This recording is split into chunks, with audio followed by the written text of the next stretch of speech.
Em 24 de dezembro de 2019, foi publicado no Diário Oficial o pacote anticrime, que mudou o Código Penal, o Código de Processo Penal, Lei de Execução Penal, Lei dos Crimes Hediondos e muito mais. Se você quer saber sobre essas grandes mudanças que nós tivemos na legislação penal, fique atento.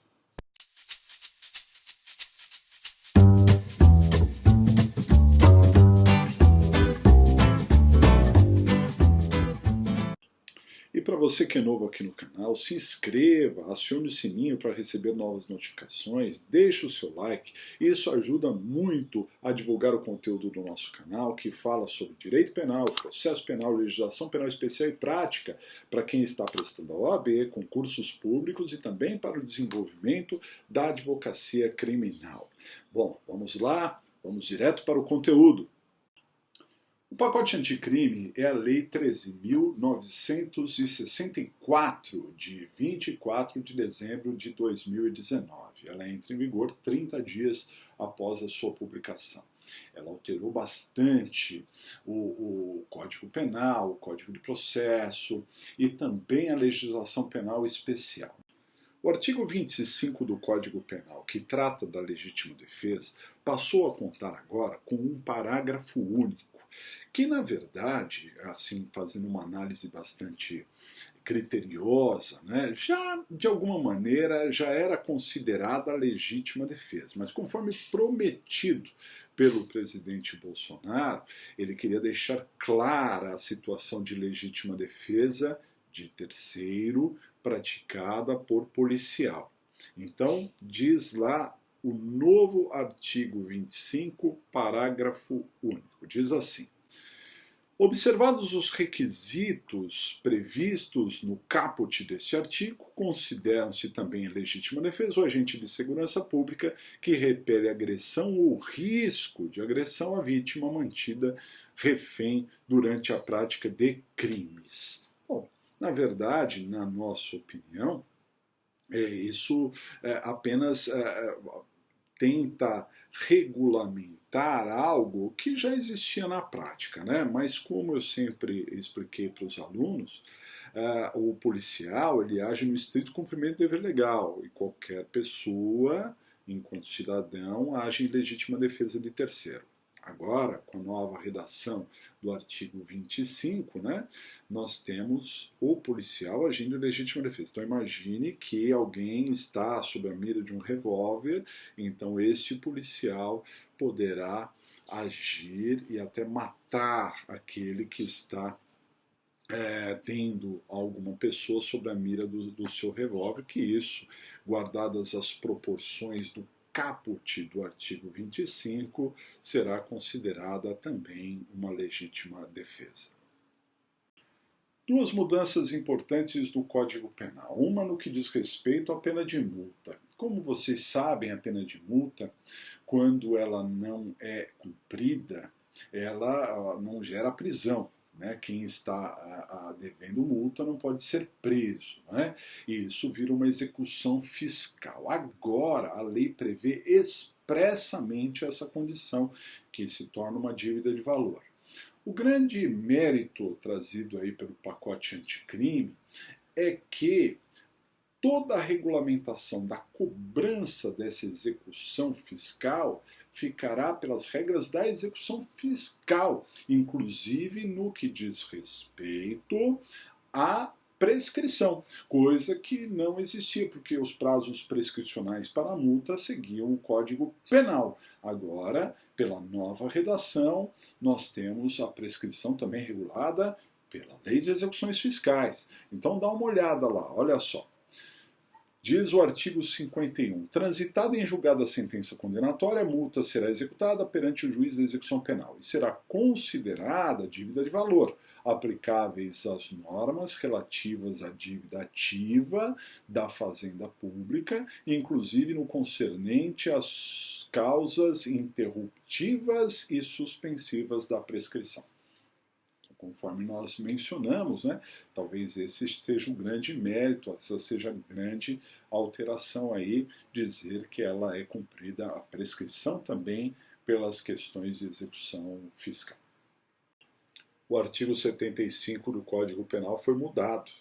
E essa mudança tem um grande impacto, porque sempre nós aprendemos, né, que o máximo de pena a ser cumprido no Brasil era de 30 anos. Agora mudou. O máximo de pena é de 40 anos. 40 anos, segundo a nova redação do artigo 75 do Código Penal. Essa mudança se dá também em razão da mudança da expectativa de vida do brasileiro, que aumentou bastante, né? Então, na década de 40, se previu lá com um máximo de 30 anos. Isso foi repetido também com a reforma que nós tivemos em 1984, mas agora, com o pacote anticrime, aumenta para 40 anos. Vamos ver. Artigo 75. O tempo de cumprimento da pena privativa de liberdade não pode ser superior a 40 anos. Parágrafo 1º.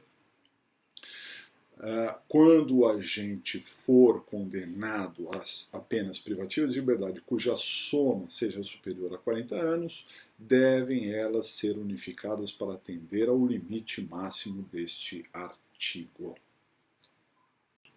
Como vocês sabem, os requisitos para a concessão do livramento condicional estão no artigo 83 do Código Penal.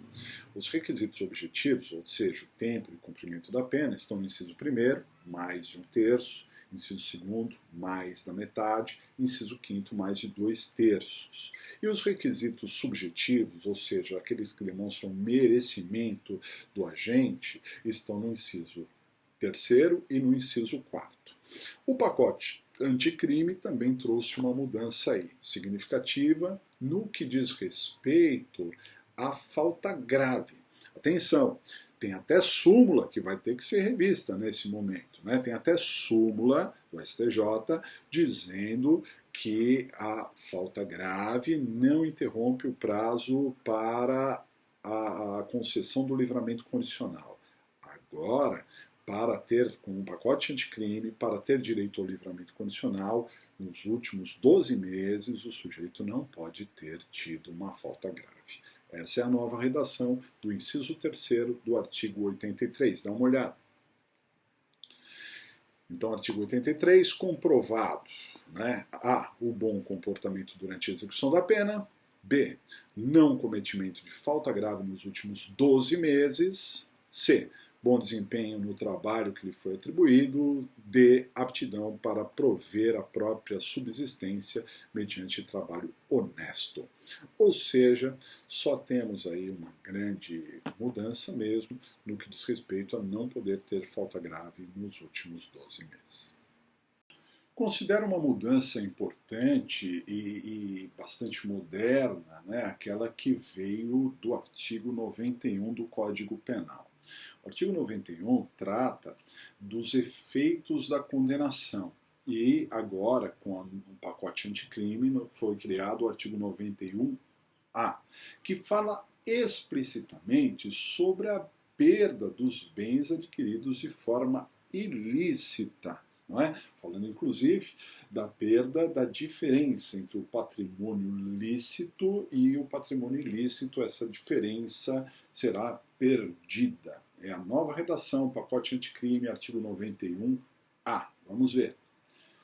Na hipótese de condenação por infrações às quais a lei comine pena máxima superior a 6 anos de reclusão, poderá ser decretada a perda como produto ou proveito do crime dos bens correspondentes à diferença entre o valor do patrimônio do condenado e aquele que seja compatível com o rendimento ilícito.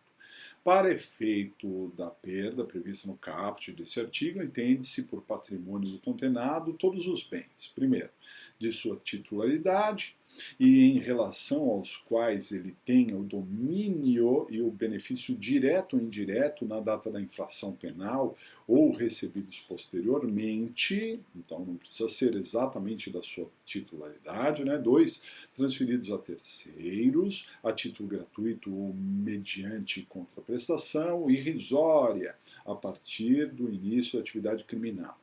Parágrafo 2º. O condenado poderá demonstrar a inexistência de incompatibilidade ou procedência lícita do patrimônio, não chance de defesa, Parágrafo 3º. A perda prevista nesse artigo deve ser requerida expressamente pelo Ministério Público por ocasião do oferecimento da denúncia com indicação das diferenças apuradas. Isso é muito importante porque cabe ao MP mostrar exatamente essas diferenças apuradas.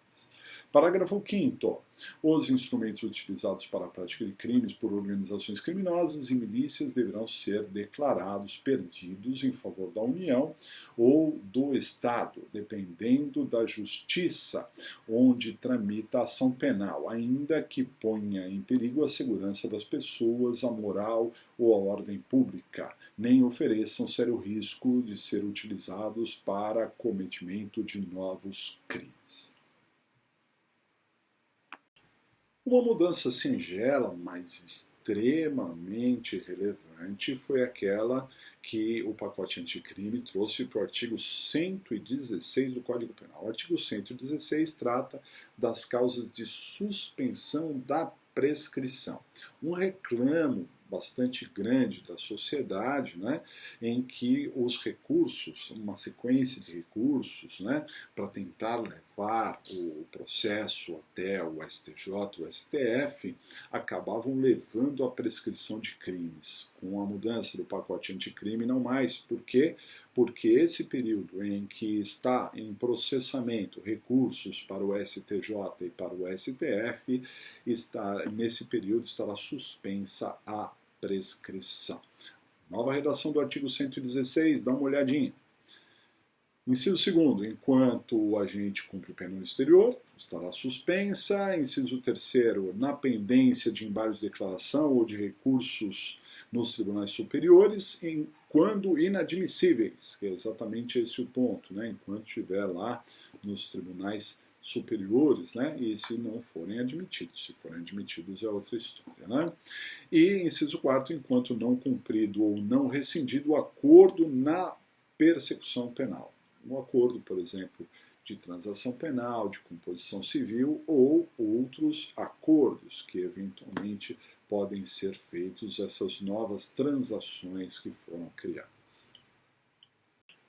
Muito bem, pessoal, analisamos o pacote anticrime que foi publicado no dia 24 de dezembro de 2019, no que diz respeito à parte geral do Código Penal, mas na sequência falaremos ainda do pacote anticrime, com as mudanças na parte especial do Código Penal. Tem mudanças importantes no Código de Processo, na Lei dos Crimes Hediondos, na Lei de Execução. Falaremos isso em outras oportunidades, ok? Deixe o seu like, se inscreva no canal. Logo, logo nos vemos. Até mais.